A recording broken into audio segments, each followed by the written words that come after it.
This is the You Can Learn Chinese podcast. For everyone who's trying to learn Chinese or reaching for the next level, you came to the right place. I am your host, Jared Turner, longtime resident of Shanghai, China, co-founder of the Mandarin Companion Graded Reader Series, Chinese blogger, and dropping it like it's hot.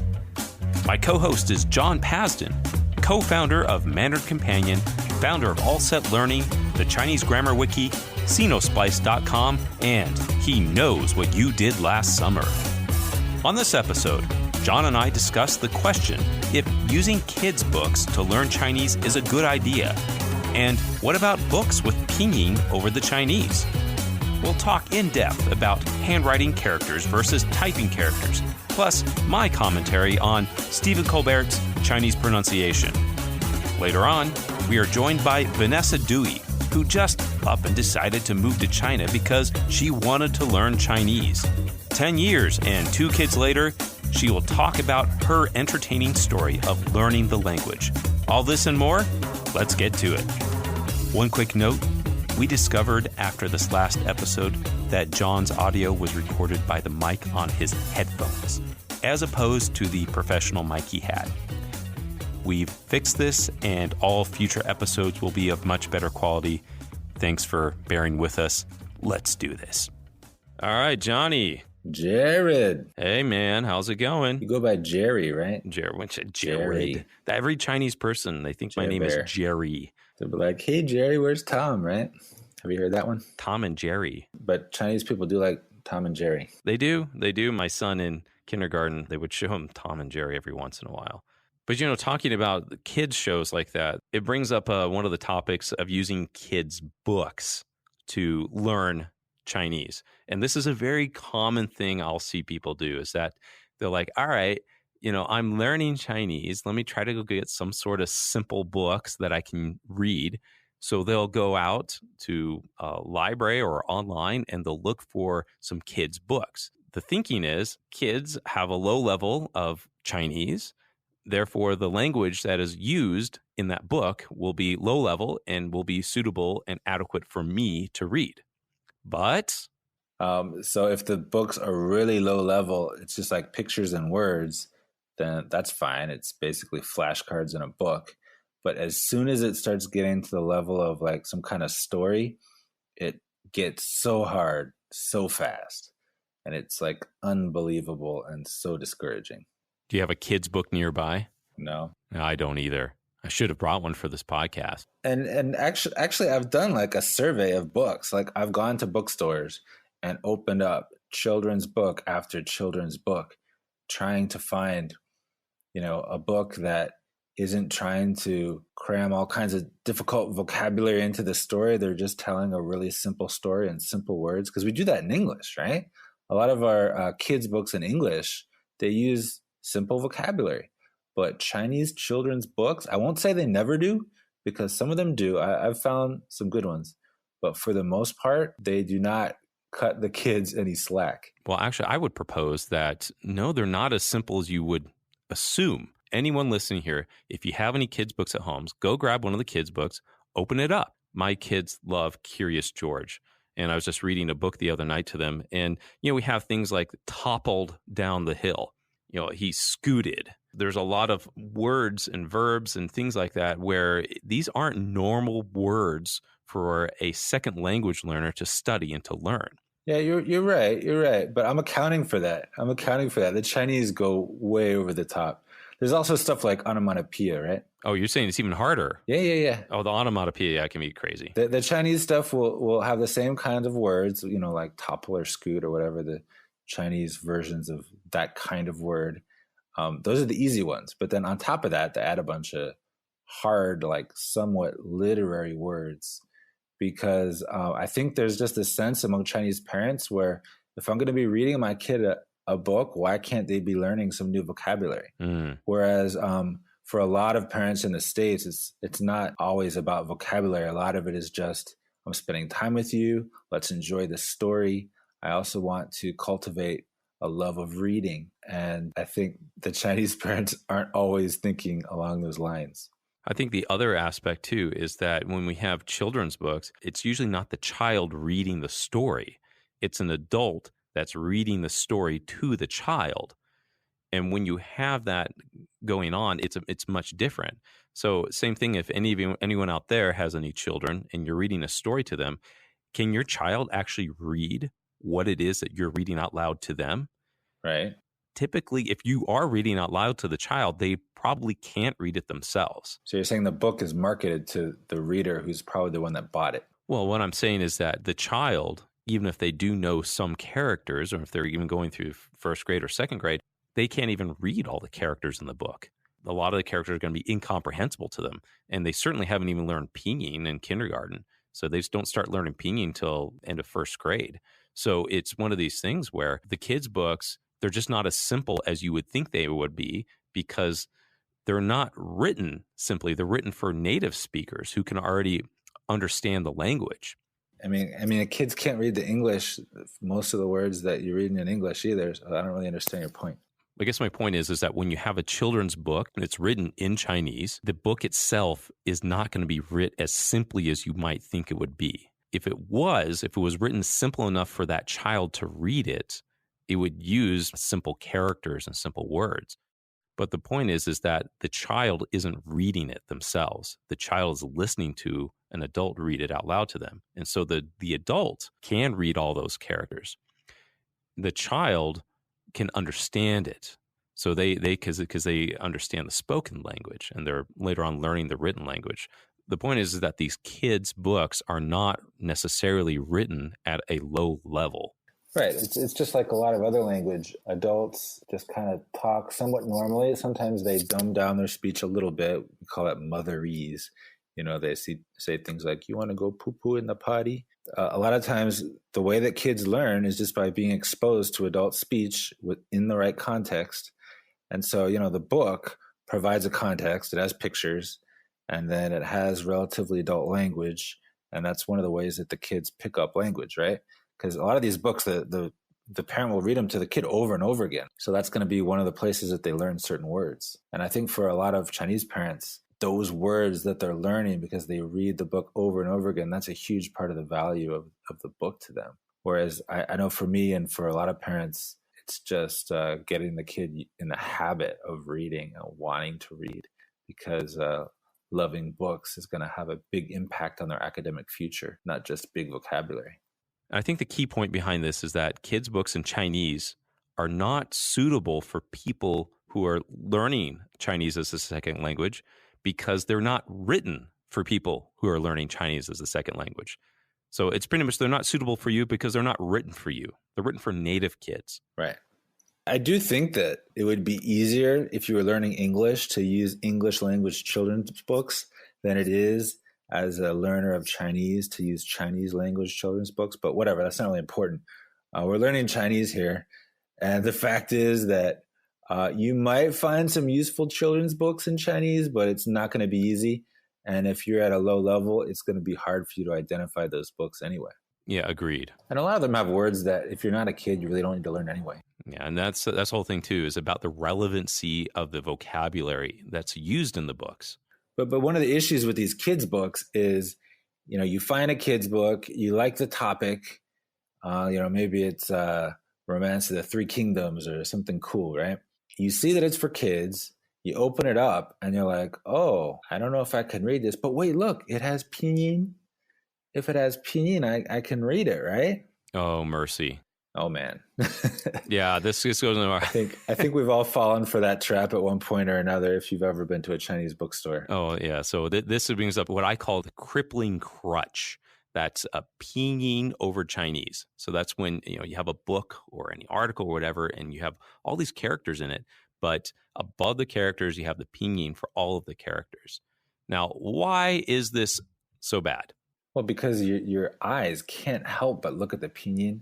Like, you need to be reading the characters, but you just keep looking at the pinyin. And if you do it that way, you're never going to really learn to read the characters.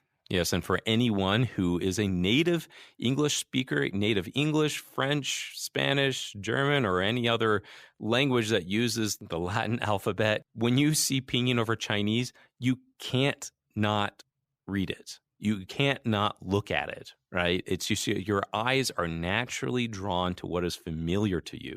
And I'm not going to say, okay, you can't, but to not look at it and to only concentrate on the characters takes significant effort. And it can be draining. It's a strain. It is. In fact, a lot of people will physically cover the pinyin, right? Yeah. In fact, I've even seen a series for foreigners where it has pinyin over characters like that, but they have some sort of special, I don't know how to put it. It's like a blind. Like a filter thing. Yeah, I'm describing this terribly, but it's like a piece of plastic that has cuts in it that go along with the text. And so what you can do is that you can position it so it'll cover up all the pinyin. And if you want to see the pinyin, you just shift it up or down and it'll cover up the characters and then you can see the pinyin. And I mean, but that's a little bit of a workaround, but it's still, I'm still not a big fan of that because when you have a system like that, it's so tempting to look at the pinyin the second you begin to struggle. One of the things about learning the language is so there is benefit in that struggle because sometimes you know that character, you look at it like, oh, what is that character? I know I've seen that before. And if you can just sit there for a second or two and try to recall that character, and then you're like, oh, yes, it's that character. By the time you come across that character again, you're much more likely to recall it quickly. Yeah, you need to struggle a little bit as part of the learning process. You have to have that experience where you worked for it in order for it to really stick. And so, hey, here's an idea. How about not putting the pinyin over or under the characters? That's what I advocate. But some people will say, oh, well, if I don't have the pinyin, I can't read it. And to that, I say, well, if you can't read it without the pinyin over the top, then it's probably too hard for you. You probably should try to find something a little easier that's at your level that you can read. Yeah, it's kind of like riding a bike, but refusing to take off the training wheels just in case you lose your balance. That's a very apt analogy. You got to take them off. Got to take it off. Sometimes you will have some difficulties, but you're growing. Well, I also think it's important to understand that why. Why is it this way? Why are there so many Chinese texts with pinyin over the top? And why do Chinese teachers often use this in the classroom and use this with students? I can draw upon my experience with having my kids in a local school. When they start school in the first grade, and John, you know about this because your kids are in the program in a local school. Yeah, my daughter's in the first grade right now. So in the first semester of first grade, they just start teaching you characters. There's no pinyin in the book. Towards the end of that first semester, they start introducing some of the pinyin sounds. But it's when you get into the second semester that they really start teaching the kids pinyin. But by that time, they've really started solidifying their concept of recognizing and learning characters. And so by the time they get into the second semester of the first grade and they start learning pinyin becomes that supplement. It becomes that supplement to learning the language. And the thing that kind of surprised me was that they were starting to read English before they were starting to read pinyin. And then when they do start reading pinyin, they've already started English and they're learning it at the same time. And so by the time they hit second grade, now you start having pinyin above the characters. But by that point, they've had a whole school year of pretty much focusing exclusively on characters, and the pinyin is secondary. So they can read the characters and they can focus on it, and that's what's natural and native to them. So having the pinyin above the characters, it's not really a distraction. It actually is a help, because if the kid's coming across a character they don't know, it's like, oh, I know maybe they even know the meaning of that character. They just forget how to pronounce it when they can just, glance up and bam, there it is. But I think it's interesting to understand the perspective of a native learner. Not every native learner has gone through that exact system, but it's going to be something similar. The primary concept is that Chinese characters are the primary for them. The pinyin is second.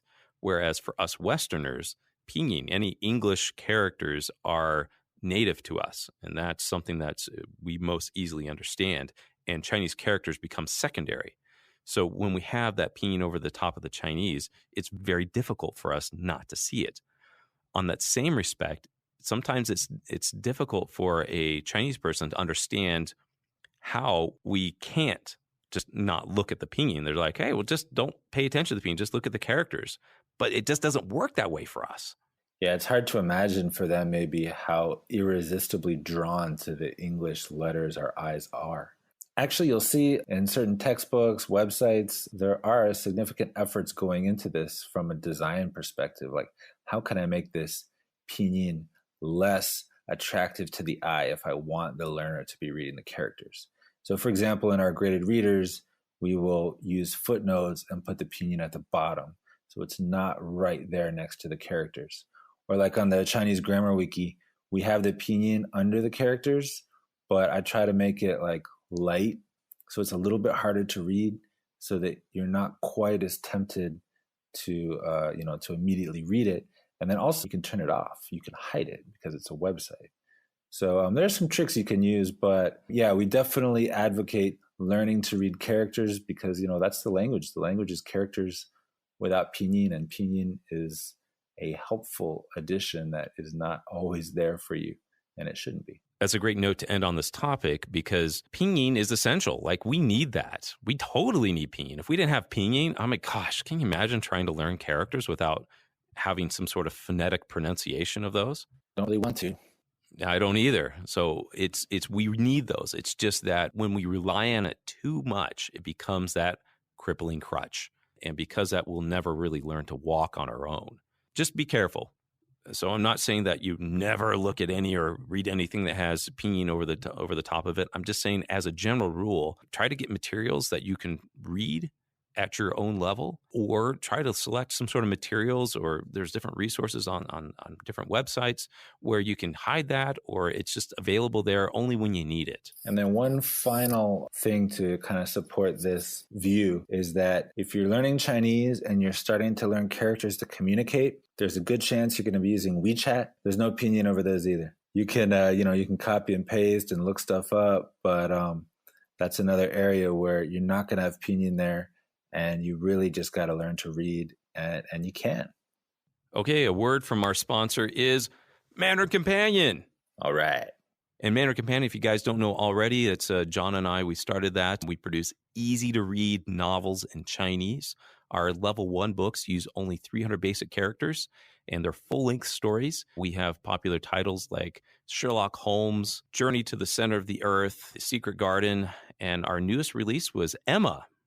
Actually, no, it was The Ransom of Red Chief. Both great stories. So check them out. You can get them on Amazon, or you can check them out on our website, which is mandarincompanion.com. And for all those stories, the pinyin is a safe distance from the characters it corresponds to.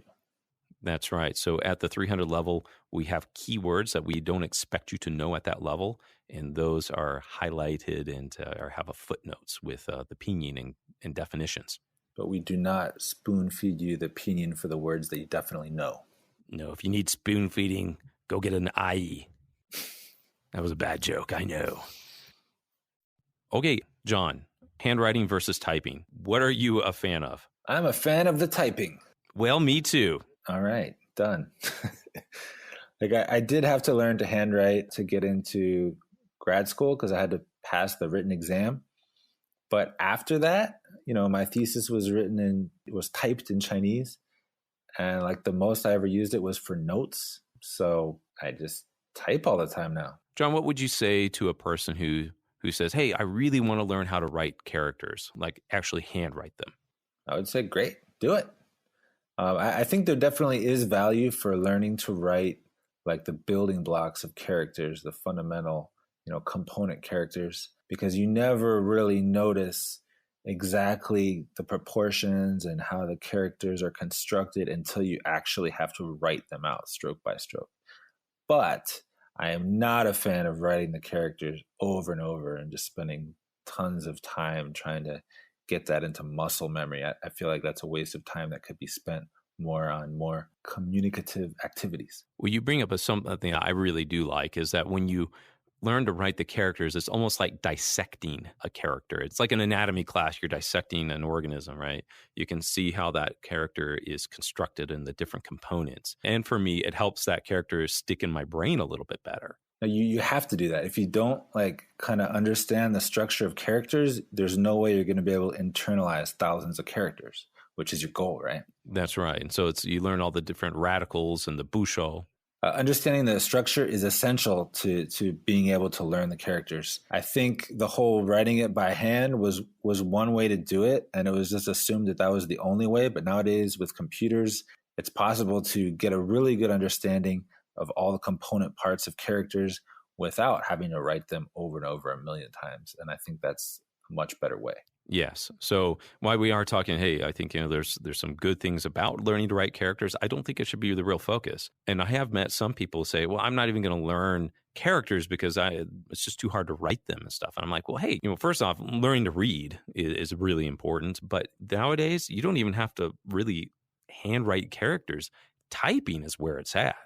Yeah, and typing in Chinese, of course, is using pinyin and then identifying the character that corresponds to it. So it's kind of like spelling it out how it sounds and then just being like, yeah, that's the character. It's not that bad. Honestly, one of the ways I really started learning a lot more characters is when I started typing in Chinese. In the old days, I was using QQ, which was a computer-based chat program, predecessor of WeChat for anyone who's using WeChat. I would type in characters to communicate with different people in my office because I worked in a market research company and there was about 100 people and only 3 people really spoke good English. And so we were speaking Chinese a lot. I would type in the character, I'll pop the characters. I'm like, I guess that's it. I'm going to assume that's the right characters and pop it in. And then usually it was. And that helped me learn a lot of characters. Yeah, usually it works. Not always. But you were also learning from your mistakes a lot, weren't you? Yeah, I was. And that's true. You just try something and you make mistakes, but you kind of learn from that. But learning to type has been invaluable. Yeah, so once you can read, you can start typing. There's really no reason to wait. Get something like WeChat or some other kind of chat program, and you can start typing in Chinese. The great thing about computers nowadays, which was not that way like 10, 20 years ago when some of us started learning Chinese, is that every major operating system supports Chinese. So it's pretty easy to just turn it on, pinyin input, start typing. Like, just try it. Yeah, typing is invaluable. And nowadays, handwriting, and I think I mentioned this in one of our past episodes, it's just, only times I really handwrite is if I'm filling in some sort of government form or writing down my address. And that's about it. Yeah, actually, I handwrite sometimes when I have to help my daughter a little bit with her Chinese homework. Even though I don't talk to her in Chinese, my wife sometimes enlists me because she's tired of writing out Chinese. And I will put this out, though, is that if you have kids that are in Chinese dual immersion programs, typically they're going to learn how to handwrite. And that's understandable because you're in a long-term educational setting and the kids need to learn how to write. And they're writing essays and they're writing letters and they're doing all sorts of things. And so I think that's a good case of an example where in America where someone, hey, really need to learn how to handwrite. And that's the way it is now, but I don't think it's going to always be like that. Educational institutions take a long time to change. And so there's a lot of handwriting now. In 20 years, 50 years, maybe not. So, we're starting this transition now. You can type. You can. That's something even happens in China is there's that concept of character amnesia. You have native Chinese people that are spending their times in professional office environments and they're typing all the time, but they're not handwriting. And when they go back to handwriting, they're kind of like, I forget how to write this character, which is totally normal, right? And some people say, well, how can I not remember how to write this character? I'm like, well, it's kind of like how you can remember how to read a certain word in English, but you maybe have a hard time spelling it. Yeah, I have pretty severe character amnesia. I used to be able to write so many characters without even half a second of thought to write it out. But nowadays it's much slower than that. But the thing is, I don't really need to handwrite, and I know that if I, for some reason, need to start writing a lot, I can bring it back. But for now, for the past 12 years or whatever, I just don't need to. So I'm just not going to invest all that time for something I don't need. Same thing for me. I spent hundreds of hours practicing characters with my kids who were in local schools, but now I can only write. I don't even know. I thought maybe a year or two ago I could write 400 or 500 offhand. Now it's probably 300. I don't know. And that's after hundreds of hours of practice. It takes a lot of work to keep that up, to really learn how to write characters and keep it up. But if you do want to, go for it. It's great. And there's some great resources out there. In fact, one I do recommend is Scritter. Scritter has a great app out there for learning how to handwrite characters. Yeah, and the argument there is if you can remember how to write a character, then you're never going to forget how to read it. And you can't really argue with that. That's true. I would agree with that. The other thing is some people like Chinese calligraphy. It is an art form. If you're one of those people, then obviously you're going to have to learn to write a lot of characters and you're going to like it. So that's cool too.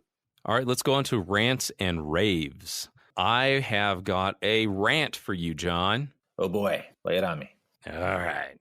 So here it is. Okay, it is from Stephen Colbert. Stephen Colbert, he's the Tonight Show. It's how he pronounces Xi Jinping. Okay, and if you guys don't know, Xi Jinping, he is the president of China, and he pronounces it Xi Jinping. If I'm not mistaken, and I don't think I am, somebody has a bit of a man crush on Xi Jinping. Of course, they have good chemistry. They met on Xi Harmony. And I'm like, oh, it kind of grinds my gears because, okay, XI, a lot of times foreigners will encounter that. They don't know how to pronounce it. And the X sound is not an SH sound, but you could just say she, like he, she, Xi Jinping, that would sound a lot better than an Xi Jinping. Come on, he's on like broadcast TV. I'm sure there's somebody or, might be able to help him with pronunciation on that. So if anyone out there can help Stephen Colbert figure out how to pronounce Xi Jinping better, please do what you can. Yeah, actually, I've heard a similar version of the same rant, which is the word Beijing.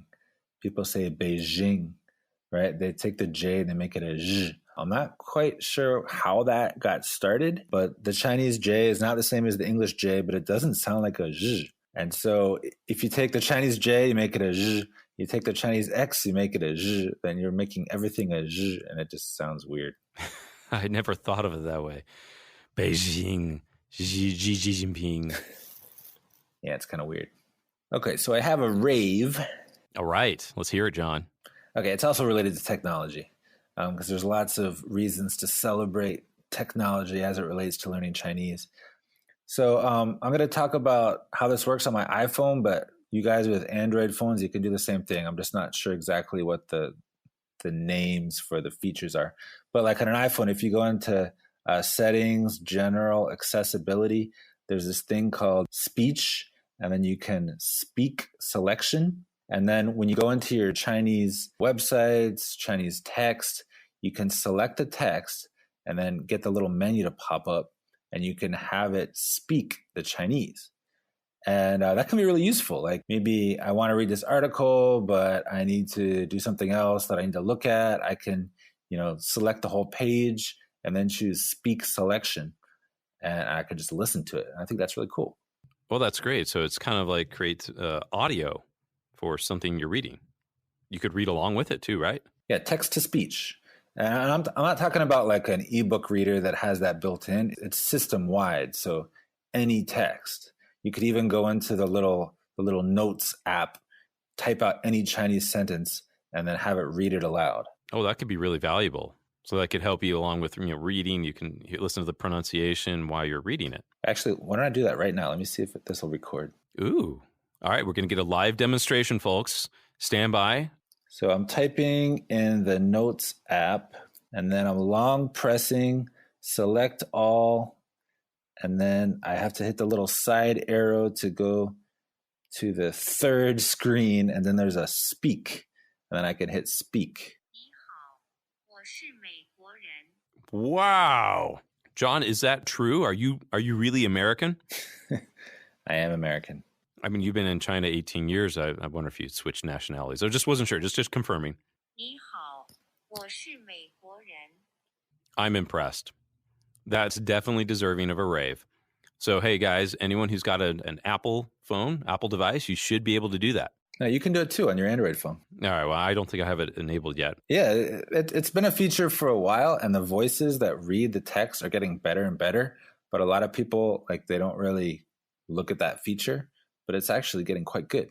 Wow, that's really cool. I think that's definitely a good resource. I wasn't aware of that, so I'm glad you were able to share that with us. Jared, that is your homework. I want you to find that feature on your phone, figure out how to use it, and then report back to us on how it goes. Yes, sir, Johnny, sir. I'll make sure I get that done right away. Okay, I'm Vanessa.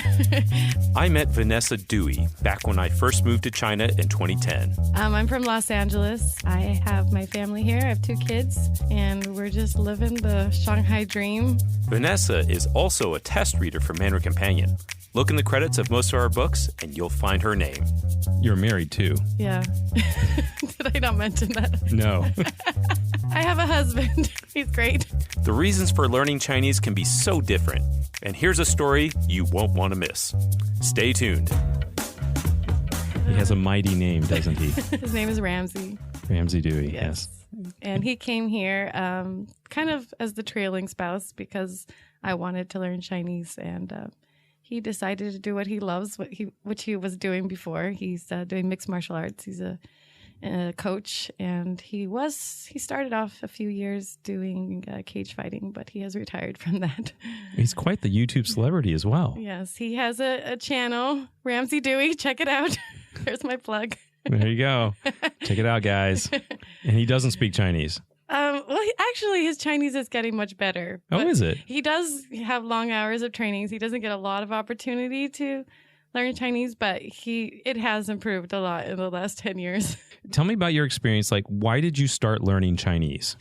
Okay, well, when I was in the U.S., I was working at a driving school. I was an instructor there, and we were close to a university. A lot of my clients were Chinese. I had discovered that quite a few of them didn't actually speak English, and I had a difficult time communicating with them. I didn't really know what to do, and I talked to a few people, and I was like, what do I do when they don't understand me? And everything. And I didn't really get any good, conclusion to that. So I was like, you know what? I'm just going to learn Chinese. So because your students couldn't speak English very well. Yes. And it was a matter of just, making sure they don't hit another car, go on the wrong side of the road. So, I mean, some things when you're teaching driving, you don't necessarily need, to say anything. You kind of tell them like with your hands or motion, but sometimes you really need to use, words. So my first experience learning Chinese was, turn left, turn right, and stop. And so you're pretty good in a taxi in China, aren't you? That was like my basis of Chinese for a long time. I think I knew how to say like stop before hello. So, oh, wow. Break. So my first Chinese tutor, I guess, was one of my clients. And I met with her once a week, and she gave me lessons. And then I made a lot of friendships because I guess I started to become like a little local celebrity among all the Chinese because they were like, oh, she can speak Chinese. She understands us. So then I started getting more Chinese driving students. Really? Yes. And they all started like, oh, go to that instructor.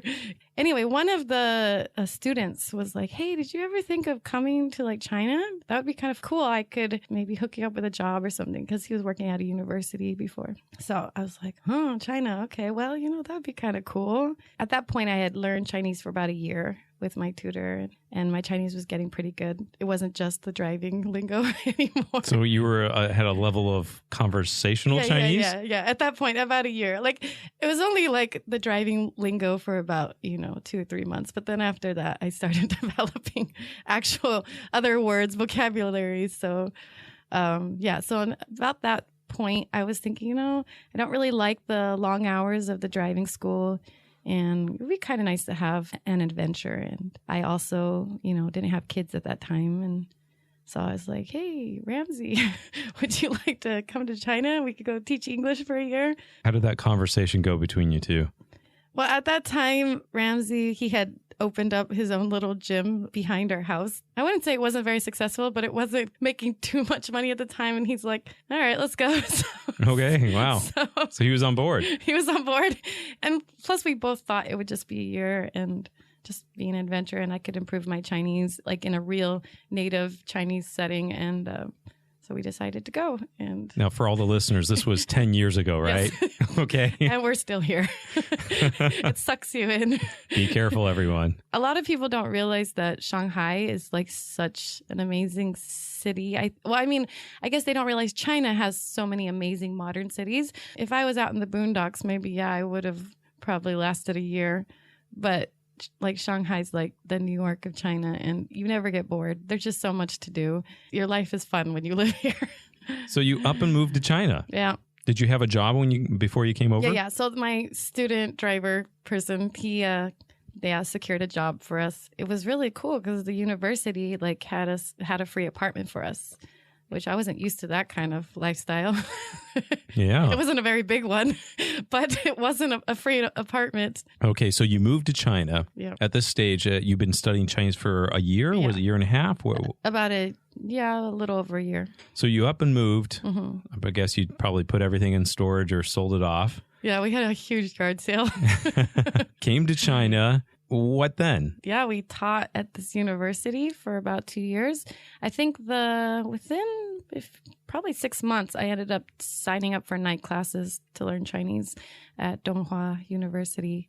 Actually, I think I did a summer program first. It was like an intense summer program. And then for the following 2 semesters, I did night classes. And that was very intense because their university classes had a whole different style that I was used to. It was like you're like writing essays in Chinese. And that was really intense. So I think by the second semester of that, I kind of got burned out. And really at that level, because I was like at level 4, and not a lot of, I would say, Westerners were at that level. Level 4? Well, I don't know how to equate that to anything, but in the university, it was level 4. Oh, university level 4. Okay. Okay. I don't know, HSK 4 or I what? know, Okay. I can't tell you. Some arbitrary leveling system. Okay. Yeah. Anyway, by then, all the Westerners kind of dropped out because it's too intense. And all if there were, the foreigners that were learning it, were all like Korean or Japanese. And their, Hanzi their characters were amazing because it's similar to their writing style. So I was like, oh, I'm like drowning it. By that level, I was kind of like, I'm more interested in maybe the oral aspects of the language and actually the reading. Like that program really helped with my reading, and I'm really grateful for that. At some point, I was like, I'm just happy typing on the computer Chinese. Like, I don't want to memorize all of these strokes and stuff. Yeah. It takes a lot of work to... And my retention wasn't very good. Like at one point I could write like a 150 character essay without looking at a dictionary. And then, by then I was just like a little burned out. The novelty wears off. Yes. It does. It does. It really does. At first you're so excited. You purchase all these materials and you're like, I'm ready for this. And then, after a while it's, that's a big commitment because it's not just learning the characters, but retaining the characters. Well, then retaining the hand, like how to fluently write them. Yeah. Yeah. I think that's something a lot of learners they encounter once they get into it, right? It was one thing to read a character. Yeah. It's another thing to be able to write the character. Yeah. I don't know. I don't know if I'm inspiring anybody right now. I usually recommend people don't bother trying to learn how to write characters. Okay, good. Okay, I'm on board. Exactly. Typing is fantastic. Yeah, I type every day in Chinese all the time. Like in different, facilities. I'm always writing in Chinese. So yeah, for that, definitely learn how to write. But if you want to do it on the computer. Yeah. I think the only time when I'm in China, where I really handwrite something is maybe I write my address for somebody or I'm filling out a government form. Yeah. That's about it. Otherwise, typing does just fine. Yeah, it's great. I love it. So when you came here, then you encountered a very different educational style and educational system, right? How was that different than from what you're used to or what you would expect or what you had encountered before? It's just, very lecture based and then just a lot of reading and writing, a lot of intense reading and writing and answering questions. I didn't feel like there was a lot of role playing or anything. It was, I don't know. I didn't, normally when you learn like a language class, it's a lot more exciting, I think, more fun.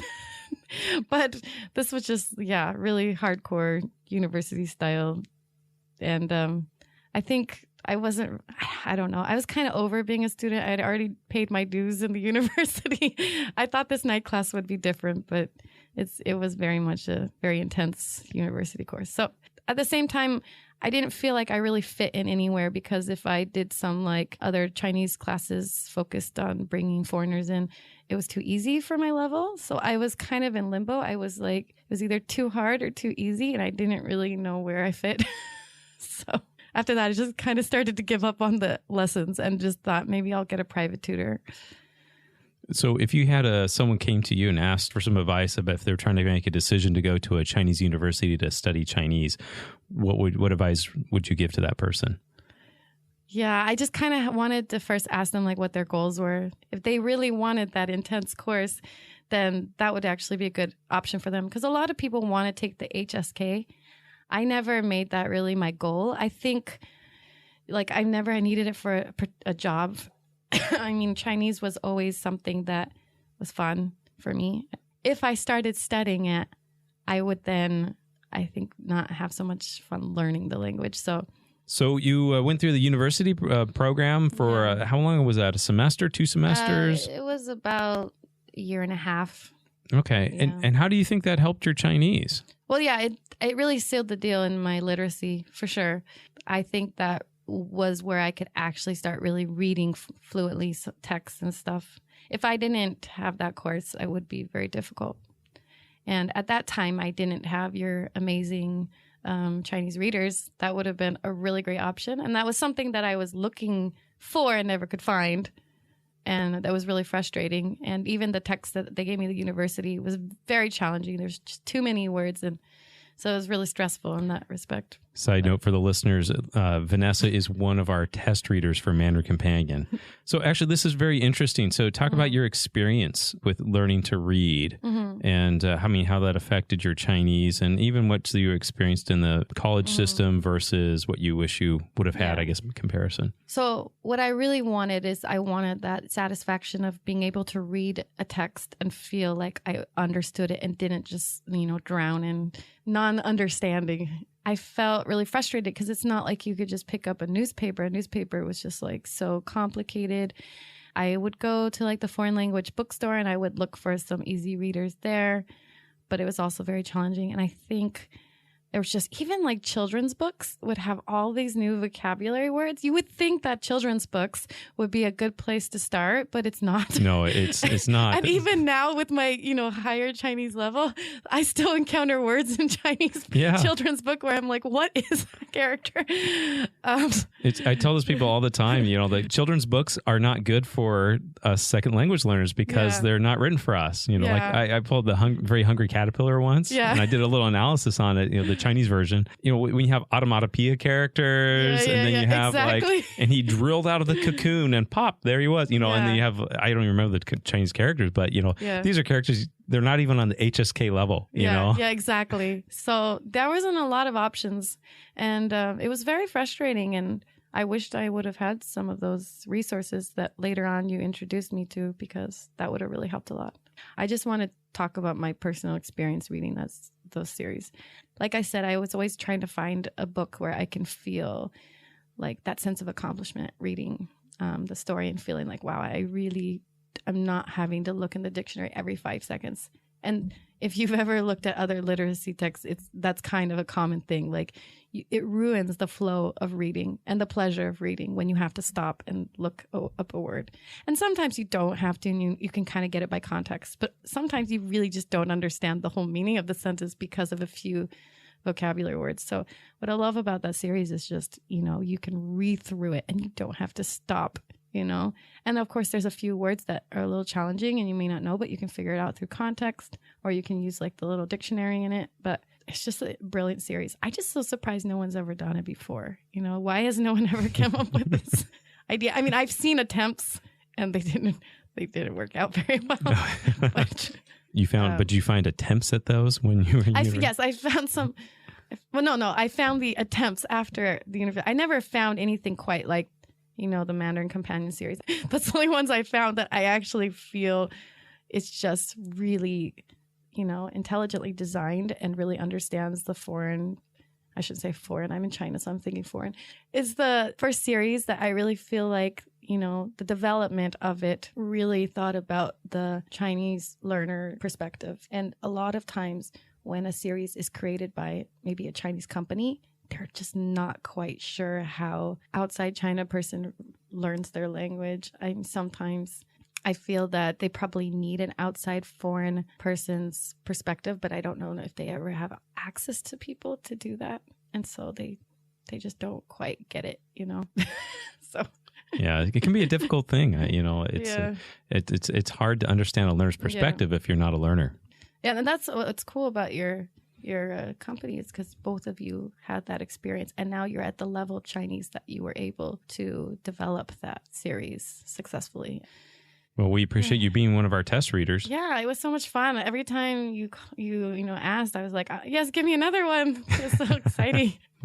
So you learned mainly literacy. That was the main thing. That's one kind of frustrations that I had for the university course, because I felt like it was 95% focused on literacy. I didn't feel like there was that much conversation being built there. So I thought, So it was kind of heavy on one aspect, Yeah. but maybe missing a different aspect. Yeah, exactly. How important do you think literacy is to your experience in learning Chinese and maybe even living in China? Literacy is so essential because, first of all, I'm kind of I really do like to read signs and kind of know where I'm going. I don't like to feel helpless in a city, and there isn't pinyin very much available except for like on the street signs and stuff. So I really feel like a sense of satisfaction just being able to know where I'm going and reading things, and even just shopping like on Taobao, the fact that I can really fully understand the purchases that I'm buying and I don't have to use like a translator, and that I can talk to the sellers as well and send them messages and things like that. It makes me feel like I'm at home here. And I definitely think that's one of the reasons I've been here so long, is because I've just felt at home because I don't feel restricted. I kind of had a similar experience when I started learning to read Chinese. To me, it felt like the streets came alive, because before I couldn't read the signs on the shops. And so you don't know what it is, and it just, fades into the background. But all of a sudden you start seeing, oh, wait, that's a hair salon. Oh, this guy's like a shoe repair, and, exactly. and all of a sudden everything comes alive. Yeah, exactly. So reading, very important to you, I guess. Exactly. And I also just enjoy reading actually books now, which I never thought I could do before. And I didn't have the patience. But now I've actually picked up books, and I'll read books. So. Authentic Chinese books. Well, no, that's okay. What are you doing? Tell us. They're kind of like elementary school, middle school levels. That's okay. That's great. That's a huge win. Yeah. But I'll sometimes when I'm at a store or a bookstore and I see something like, The Journey. I don't actually even know what the name of the story is. The Journey of the Monkey King. What's the full title? Journey to the West. Journey to the West. Of course. Yeah, I know that. The Journey to the West. Yeah. I'll read a simplified children's type of version, maybe 5th grade level of that. And that's fun for me. And it really builds up my literacy as well. Through your experience in learning Chinese, can you think about what are some of the most difficult times that you had, or the biggest challenges? Yeah, I think my biggest challenge was when I first came here. I felt like I could speak very well. At least at that time, I thought I did, and I was used to hearing my private Chinese tutor speak to me or listening to CDs, and I felt like, okay, I understand everybody. And when I got here, and then you get in a taxi and they start talking to you, I was like, what language is this? This is not the language that I learned. I was so confused. Yeah, when people would tell me things, I would just be like, I don't know what they're saying. Even just buying something from the store, they'd be like, "Sisakwa," and I'm like, is that 14 or is that 40? I don't know what Sisakwa is. Sisakwa, yeah. 4 or is this 40? So I know. I was just for the first while, I was really, really frustrated. And I just was like, this is so hard. Surprisingly, now I feel like my listening is so much better than my speaking. Can you think about any breakthrough moments that you had while learning Chinese, where all of a sudden maybe something really clicked, or you had an experience that really motivated you as you went along? When I stopped thinking about the tones in terms of 1, 2, 3, 4, because when I first started learning Chinese, I felt restricted by that. This is the first tone, the second tone, third tone, fourth tone. And I guess that's a really good way to learn when you first start. And it would be funny because when somebody would say a word and I would ask them, well, what tone it is, even Chinese people would be like they wouldn't even really sometimes be familiar, or they'd have to think about it for a little bit, And then one day it just clicked. I was like, stop thinking about 1, 2, 3, 4, what's, and just listen to how it sounds. When I started mimicking how the language sounds, I stopped thinking about tones, and my tones just were natural after that. Oh, really? Yeah. It's so much easier now after I gave that up. So maybe it's just going for the feel of it? Yeah, Or? you just go it's a tonal language. Obviously, there's like there's a musicality to it. You just go with the music of it. Once you hear the words often enough, then you just know how it sounds, and you don't have to think about what tone it is. Well, that's how kids and learn it in China. Exactly. Right? Exactly. I guess I'm just being like a little Chinese kid going through the system. You know? Works for you. Yeah. So how do people react when your kids speak Chinese? They go crazy because, first of all, you probably know because your kids are rather blonde as well. Yeah. But the lighter their hair is, the more they go crazy if they're speaking Chinese. So true. And they are just so excited. And they barely have to say anything. And they're just like, you speak Chinese so well. And they're so excited. And they're just so happy and positive and friendly. They just love it. And Shanghai, not so much. But when we travel outside of Shanghai, one time we went to Hello Kitty Land and Where's that at? I didn't know that was a real place. Hello Kitty Land is in Anji. Uh-huh. And so, yeah, it was really weird because we went there and we were like celebrities. It was the first time I felt like I was like a famous person and everyone wanted to take our picture and talk to our kids. And when they find out they speak Chinese, they just go crazy. They just love it. Well, you are at Hello Kitty Land. You know what type of people that attracts. That's true.